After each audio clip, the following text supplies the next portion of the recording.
Монгол улсын засгийн газрын хэрэгжүүлэгч агентлаг, улсын бүртгэлийн ерөнхий газар. Монгол Улсын засгийн газрын тохируулагч агентлаг, харилцаа холбоо мэдээллийн технологийн газраас үндэсний захин үйлчилгээний нэгдсэн систем болох e-Mongolia CGM-ийг 2020 оны 10 дугаар сарын 2-ны өдөр танилцуулсан. Уг нэгдсэн системийг веб портал болон гар утасны аппликейшн гэсэн хоёр хувилбараар нэвтрүүлсэн бөгөөд одоогийн байдлаар улсын бүртгэлийн ерөнхий газраас тус системд 26 төрлийн давлгаа үйлчилгээг нэвтрүүлээд байгаа юм. За яг өнөөдрийн байдлаар 26 төрлийн үйлчилгээ e-Mongolia системд орсон байна.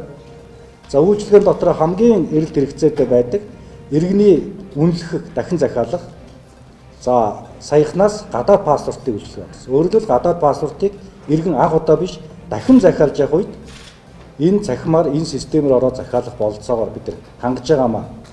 За ингэснээр иргэний улсын бүртгэлийн хуулимж бас байдаг. Харьяалал харгалзахгүй үйлчилгээ гэдэг. Тэгэхээр энэ харьяал харгалзахгүй үйлчилгээ бид нэвтрүүлж байгаа нэг загвар бол энэ цахим үйлчилгээ.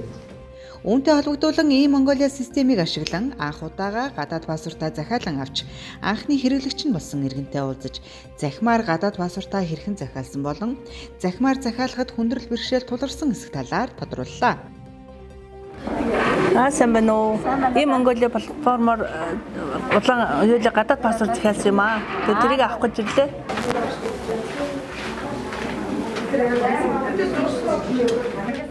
За ог нэр регистрийн дугаар. Тэгээд тухайн газрын баталгаажсан таамаг тэмдэг гарын үсгийг шалгаад мэдээлэлээ шалгаад шалгая. За баярлалаа. Сайн байна уу та? Сайн байна уу? За e-Mongolia-гаар одоо үйлчлүүлээд нэвтэрч анхны гадаад паспортаа авсан байна захиалгаар тий. Таны сэтгэл ямар байна? Маш өндөр байна уу? e-Mongolia платформоор гадаад паспортаа захиалах гад би нэгд өдөр үргэлжлүүлсэн. Ерөнхийдөө захиалгаа өгсөн.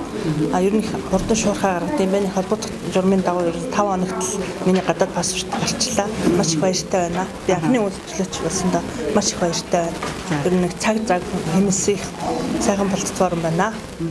Уг систем хэрэглэхэд хялбар, түргэн шуурхай, мөн ямар нэгэн хүндрэл бэрхшээлгүй дээр системд нэвтэрч асуумжуудыг бүүлгэхэд 5-аас 10 минутыг л зарцуулсан хэмээн иргэн цэвэн дээр яриандаа онцоллоо.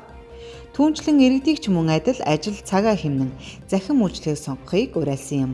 Иргэд e-Mongolia системээр дамжуулан хаяг байршил харгалзахгүйгээр мөн ямар нэгэн нэмэгдэл төлбөр төлөхгүйгээр гадаад паспорт болон эрхний үнэмлэхээ захиалах боломжтой.